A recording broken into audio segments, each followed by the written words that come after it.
আজ সন্ধ্যাবেলায় হঠাৎ করে খুব কেক খেতে মন চেয়েছিল, তাই আর দেরি না করে বাজার থেকে ফটাফট এক প্যাকেট বিস্কিট নিয়ে আসলাম।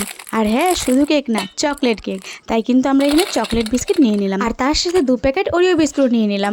তারপর একে একে আলাদা করে সব বিস্কুটগুলোকে আমরা মিক্সার গ্রাইন্ডারে গ্রাইন্ড করে নিলাম। আর হ্যাঁ, এই ওরিও বিস্কুটগুলো গুঁড়ো করার আগে তার আগে কিন্তু এই ক্রিমগুলো সব ছাড়িয়ে নিতে হবে। আর এই 2 রকম বিস্কুট গুঁড়োগুলোকে একসঙ্গে মিশিয়ে নিলাম। আমাদের পরিবারে যেহেতু সদস্যের সংখ্যা অনেক, তাই কিন্তু আমি একটু বেশি করে বানাচ্ছিলাম, তাই আমি চিনির পরিমাণটা একটু বেশি দিয়েছিলাম। তবে তোমরা চাইলে তোমরা তোমাদের পরিমাণ মতো চিনিটা মেশাতে পারো। তারপর আমি এখানে একটা আমুলের প্যাকেট নিয়ে এসেছিলাম, কারণ আমাদের বাড়িতে এমনি দুধ ছিল না, তোমরা চাইলে এমনি দুধ মেশাতে পারো। তারপর এগুলোকে একসঙ্গে বেশ ভালো করে নাড়িয়ে নিলাম, নিয়ে সর্ষের তেল দিয়ে দিলাম, আর তার সঙ্গে দিয়ে দিলাম ইনো। হ্যাঁ, এটা সেই ইনো যেটা খেলে আমাদের অ্যাসিডিটি দূর হয়ে যায়। আর এই ইনোটাই কিন্তু আমাদের এই কেকটাকে ফুলতে সাহায্য করবে।